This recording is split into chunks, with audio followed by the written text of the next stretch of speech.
You sure you know who you're talking to, old man? The voice of Captain Michael Turner echoed across the room, sharp and mocking, making the walls seem to shrink.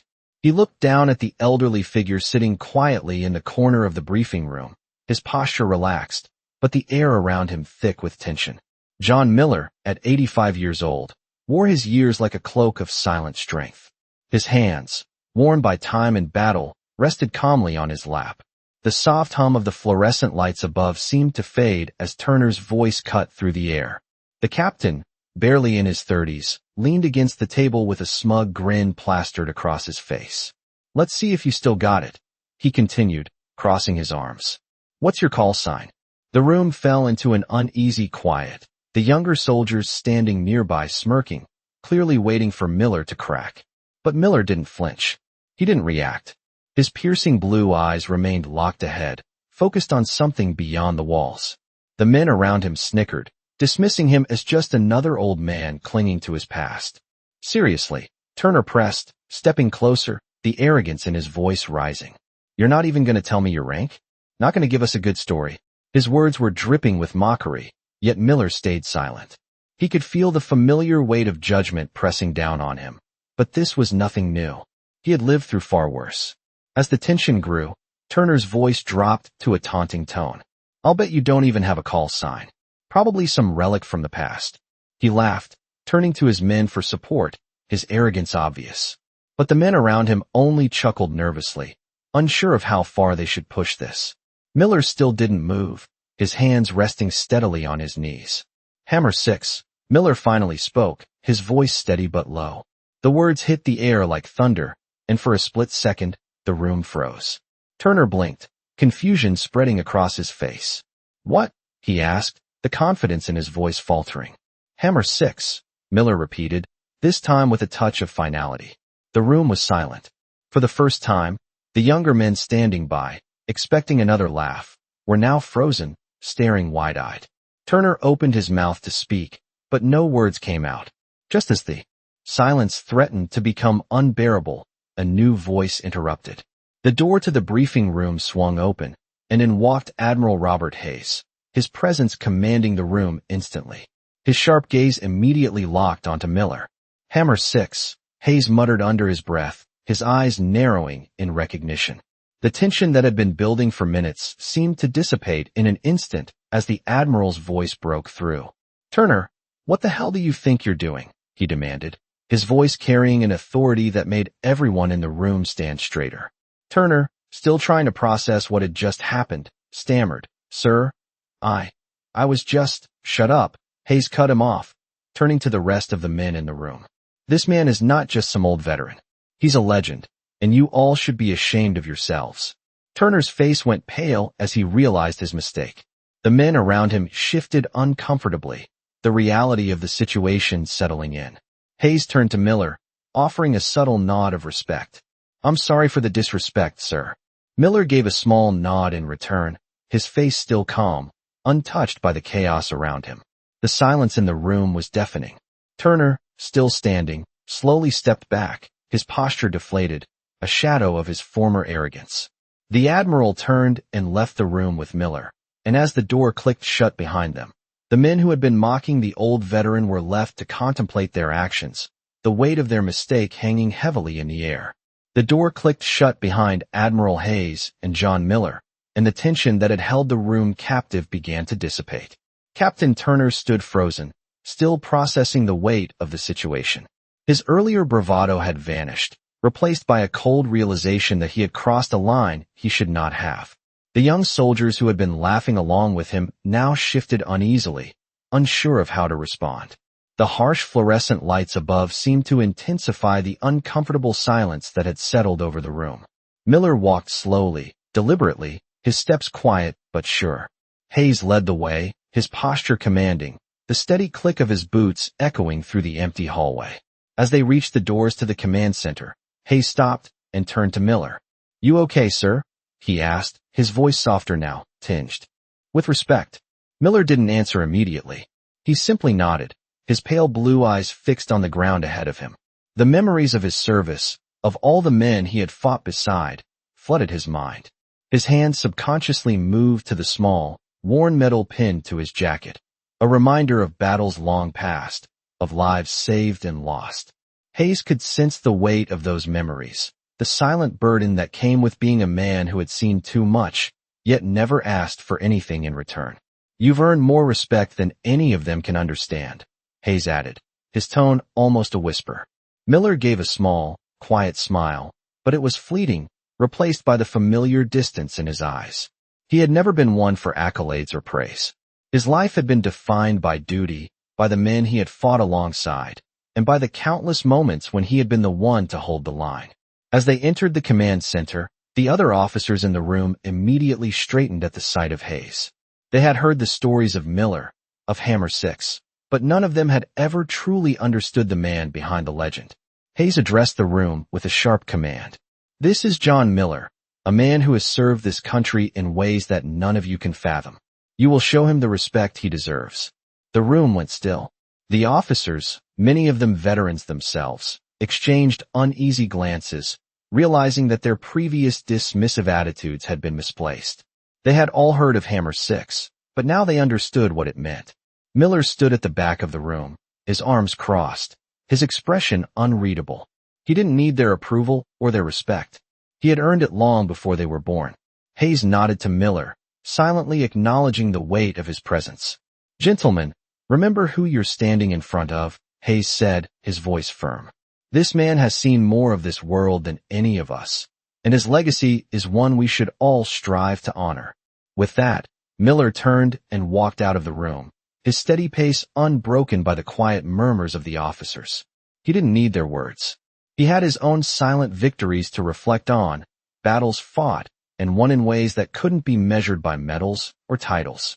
As the door closed behind him, the room remained quiet, a lingering sense of awe and respect filling the air. Turner, standing in the back of the group, watched Miller leave, his expression now one of regret. He realized, too late, the gravity of the man he had disrespected. He had thought Miller was just an old veteran, a relic of the past, but now he understood that the real legend was the man who had quietly endured, fought, and saved lives when it mattered most.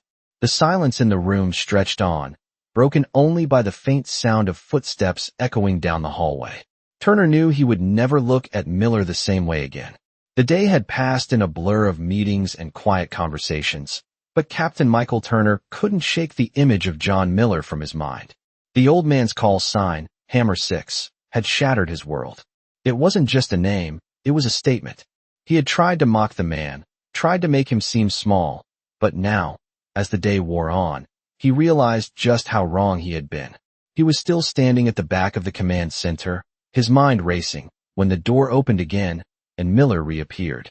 The room was instantly silent. The younger officers who had been chatting just moments before froze, their conversations dying in their throats. Miller didn't speak as he walked in. His presence alone commanded attention.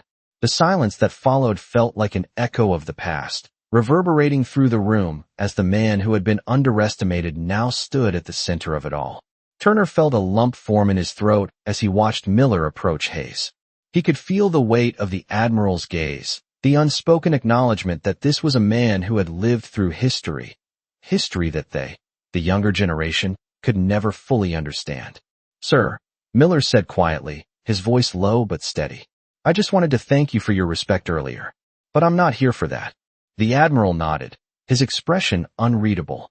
He had seen men like Miller before, men who didn't seek recognition, but whose very presence demanded it. "You've earned it, John," Hayes replied, his voice calm but firm. "But you know this isn't about respect anymore. It's about understanding who you are." Miller looked up, his pale blue eyes sharp, almost challenging. He had lived through countless battles, not just in war, but in life itself. The respect of a few officers didn't change that. He had already earned his place long ago. "I'm not here to relive my past," Miller said, his words slow but deliberate. "I'm here to remind all of you of what matters. This isn't about titles or call signs. It's about honor, duty, and what you're willing to sacrifice for the people next to you. That's what made us who we are." Turner stood frozen in place, the weight of Miller's words sinking in. He had wanted to dismiss the old man, to make him just another relic of the past. But now, in the quiet that followed, he realized how wrong he had been. He wasn't a relic. He was a symbol. Miller had sacrificed everything for his country, for the men beside him, and for the greater good. He wasn't just a veteran. He was a legend. Turner's eyes followed Miller as he turned to leave the room.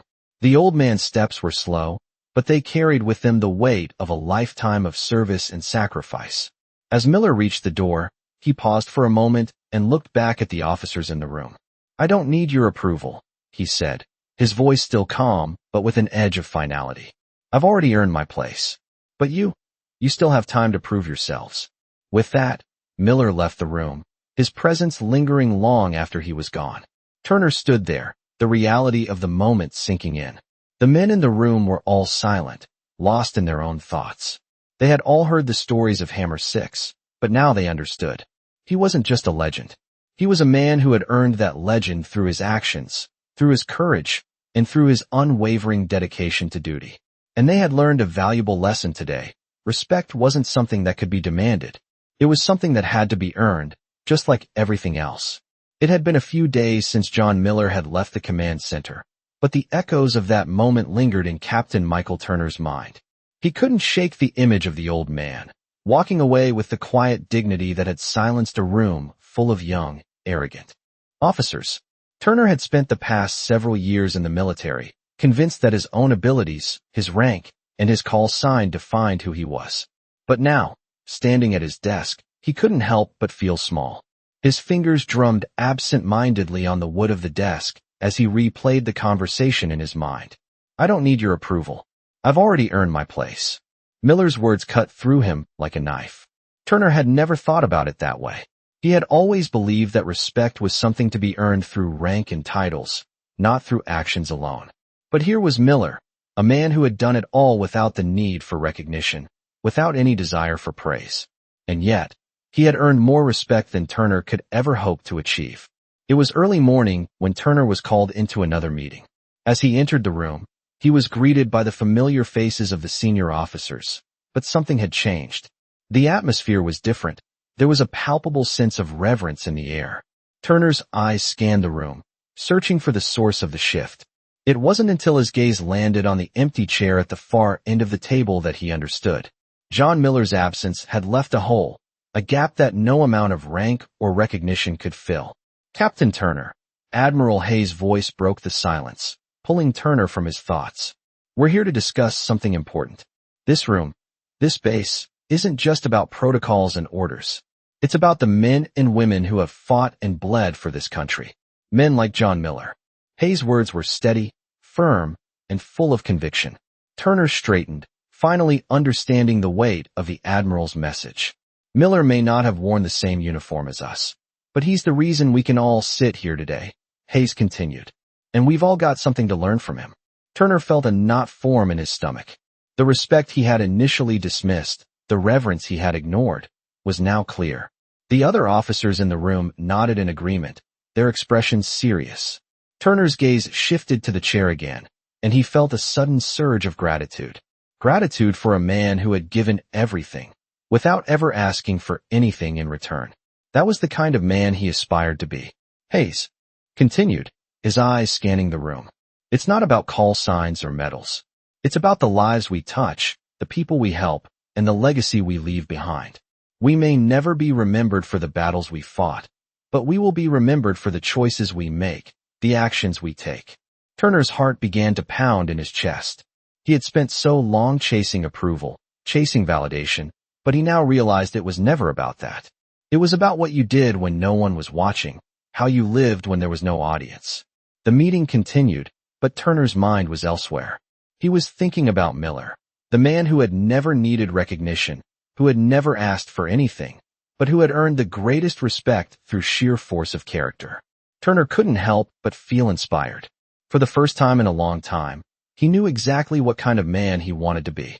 He wasn't going to chase titles or call signs anymore. He was going to chase honor. When the meeting ended, Turner stood up slowly, a new resolve settling in his chest. The others around him were still discussing logistics, but he was already thinking ahead. He had a long way to go to be the man Miller had already proven to be, but it was a journey he was ready to begin. As Turner walked out of the room, his mind was clear, his heart steady. He was going to prove to himself, and to everyone else, that respect couldn't be demanded. It had to be earned, just like Miller had done. And for the first time in his life, Turner was ready to earn it. Weeks passed, and Captain Michael Turner began to notice the change in himself. He had started to carry himself differently, not just in the way he walked, but in the way he spoke, the way he interacted with others. The cocky confidence he had once worn like armor now felt hollow, as if it was no longer the person he wanted to be. It wasn't just about respecting the ranks or titles anymore. It was about earning respect through integrity and action, just like John Miller had taught him.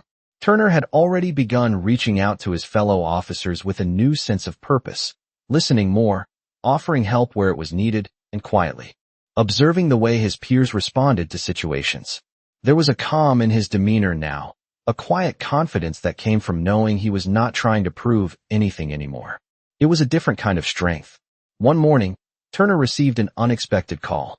It was from Admiral Hayes, and his voice on the other end of the line was as steady as ever.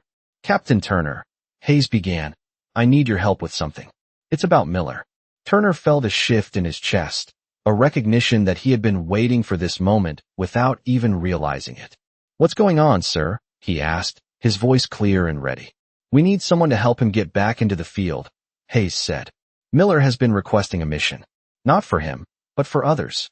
He wants to bring in new blood, train the next generation of soldiers, like he was trained. But he's not getting the support he needs." Turner's heart skipped a beat. He knew exactly what this meant. Hayes wasn't just asking for any officer. He was asking Turner to step up, to prove that he had learned from the best. "I'll do it," Turner said without hesitation. There was no room for doubt anymore. He had already learned that Miller's lessons weren't just about following orders. They were about leadership, sacrifice, and pushing others to become the best version of themselves. A few days later, Turner met with Miller. The old man sat quietly in his usual chair, a faint smile tugging at the corners of his lips. There was a new light in his eyes, a gleam that Turner had not seen before. It was the same look he had seen when Miller had first revealed his call sign, the look of someone who had nothing left to prove, but still had so much to offer. "Captain Turner," Miller said, his voice calm and steady. "I hear you've been doing things the right way." Turner nodded. "I've learned a lot from you, sir. I'm ready to help however I can." Miller leaned forward slightly, studying him with those sharp blue eyes. "It's not about you, Turner. It's about them. The next generation." Turner's chest tightened. He understood now. This wasn't just about one man or one mission. It was about passing on the lessons, the legacy, the duty to others who would carry it forward. "I know," Turner replied, "and I'm ready to make sure they understand what really matters." The two men stood there for a moment, the weight of the conversation settling between them. Finally, Miller stood up, extending his hand. "Then let's get to work." As Turner shook his hand, he felt the full weight of the responsibility settle in. He had come a long way from the man who had first mocked Miller in the command center. And now, he was ready to lead, not because of his rank, but because of the respect he had earned through his actions. And with that, Turner knew that the journey was only just beginning. Captain Turner stood at the edge of the training field, watching the young soldiers assemble in front of him. The air was crisp, the morning sun casting long shadows on the ground. His mind was focused, the lessons he had learned from John Miller in the past weeks now crystal clear in his thoughts. This wasn't about showing off or proving his own worth. It was about helping these soldiers understand the real meaning of service. He had seen the arrogance in their eyes when they first arrived, young, eager, but lacking the humility that comes from experience. They were all driven by the desire for titles, for recognition, for a call sign that would set them apart. But Turner knew better now. It wasn't about the call sign. It was about what they did when no one was watching. "All right, listen up." Turner's voice rang out across the field, commanding attention. The soldiers straightened, eyes fixed on him. "This isn't going to be easy, but that's the point. You're not here to prove something to me or to each other. You're here to prove something to yourselves. To see if you have what it takes to be more than just a soldier. To be a leader." The words felt heavier than usual. Turner could feel Miller's lessons deep in his bones as he spoke. The younger soldiers seemed to stiffen, unsure of what to expect, but Turner wasn't going to let them slip into their comfort zones. "You think you're tough? You think you're ready for the real world? Then show me. Show me you're willing to put in the work, not just for the call sign, but for the men standing next to you. Show me you're ready to sacrifice. The soldiers exchanged glances, some shifting uncomfortably. Turner could tell they were unsure if he was serious. And that was exactly what he wanted. He wasn't going to make it easy for them. He wasn't going to let them coast through like he had before. It was time to push them, to help them see the value of the lessons Miller had taught him. The drill began, the soldiers moving through the exercises with a mixture of confusion and determination. Turner watched them closely, noting the ones who gave up too easily, the ones who were just going through the motions. He wasn't going to let them get away with mediocrity. He stepped in, offering pointers, pushing them harder, demanding more. As the day wore on, Turner noticed something change in the soldiers. They started to realize that it wasn't about just getting through the drills. It was about pushing past their limits, digging deep when they thought they had nothing left to give. By the end of the day, the once laughing group had transformed. They were exhausted, yes, but they had learned something important. There was strength in humility. They had learned that earning respect wasn't about titles or rank. It was about the work you put in, the sacrifices you made, and the bond you formed with your team. Turner stood at the edge of the field again, watching the soldiers as they gathered their gear. They were no longer the same young recruits who had shown up that morning. They had learned the first lesson, and it was only the beginning. Turner smiled to himself, feeling a sense of accomplishment. He wasn't the man he used to be, and neither were they. They had all earned something that day, something that couldn't be taken away by a rank, a call sign, or a title. They had earned each other's respect, and that was all that mattered. The weeks that followed were a blur of training, hard work, and quiet reflection for Captain Turner. He had seen the shift in his soldiers, the way they moved with more purpose, their eyes a little sharper, their steps a little steadier. It wasn't about how they performed on the training field anymore. It was about the respect they had earned, not just from Turner, but from each other. It was about what they had proven to themselves. He found himself thinking about John Miller more often than he had expected. It wasn't just the lessons Miller had shared with him, or the respect Miller had commanded without ever asking for it. It was the quiet way Miller had lived his life, a life defined by service, sacrifice, and humility. One afternoon, after a particularly long day of drills, Turner found himself walking through the base, lost in thought.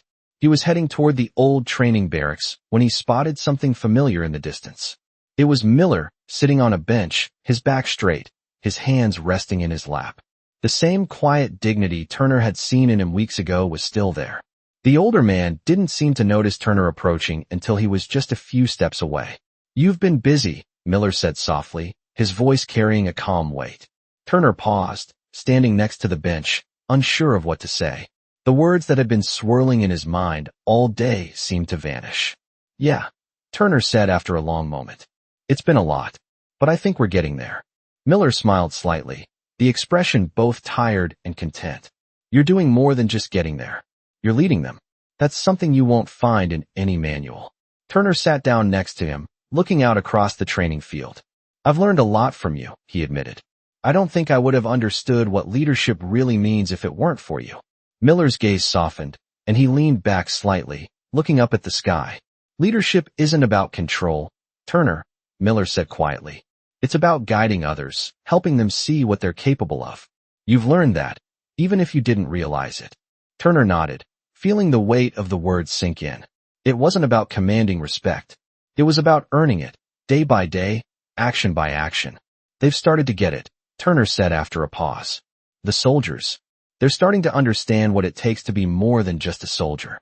They're starting to realize that it's about the work, the sacrifice, the people around you. It's not about titles or call signs. It's about being there for each other." Miller nodded, a faint glimmer of pride in his eyes. "That's exactly it," he said softly. Turner looked over at the older man, feeling a sense of gratitude wash over him. He had always thought that leadership was about standing at the front, barking orders, making the hard decisions. But now, he understood that the real strength of leadership came from within. It came from the willingness to serve others, to put their needs above your own, to help them become better. "Thank you," Turner said quietly, his voice full of sincerity. "For everything."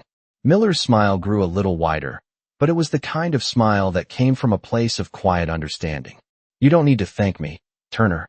You've already done the work. You've already earned your place." Now it's time to help them earn theirs. As Turner sat next to Miller, the weight of the responsibility he carried felt lighter, somehow. The path ahead of him was clear. He wasn't just a captain anymore. He was a leader, not because of the rank on his uniform, but because of the respect he had earned from those around him. And as he looked across the training field, he knew that the soldiers under his command were learning the same lesson. Leadership wasn't about the position. It was about the people. And Turner was ready to lead them into whatever came next. Months passed, and the sense of purpose that had taken root in Captain Turner continued to grow. The soldiers he had trained were becoming more than just a group of young men and women in uniform. They were beginning to embody the very lessons Turner had learned, the ones passed down to him by John Miller. Turner had become a different man, not just in his approach to leadership, but in how he viewed those around him. One afternoon, he stood at the edge of the training field once again, watching his soldiers as they went through the motions of another exercise. They moved with a sense of purpose now, a quiet confidence that had been absent when they first arrived. Turner smiled to himself, feeling a sense of pride well up inside him. This wasn't just about teaching them how to fight or how to follow orders. It was about teaching them what it meant to truly serve, to lead with integrity, and to have each other's backs no matter what. As he watched, one of his soldiers, Private Williams, approached him. "Captain Turner, can I speak with you for a moment?" Williams asked, his voice hesitant. Turner turned to him, giving the young man a nod. "Of course, Private. What's on your mind?" Williams looked down at the ground for a moment before meeting Turner's eyes. "I just wanted to thank you, sir," he said, his voice soft. "When I first came here, I didn't get it. I thought it was all about the rank and the call sign. But now, after everything we've been through, I see it differently. I see what it really means to be part of something bigger than yourself." Turner's heart swelled at the words. He had hoped that the lessons would sink in, but hearing it from one of his soldiers made it real. "It's not just about the rank or the title, Williams," Turner said, his voice steady. "It's about how you carry yourself, how you treat others, and the sacrifices you're willing to make for the people standing next to you." Williams nodded, his eyes filled with understanding. "I get that now, sir. I really do." Turner smiled, proud of the progress his soldiers had made. He had always believed that leadership was about showing others the way, but now he saw that it was just as much about listening and learning from those around you. He wasn't the only one leading.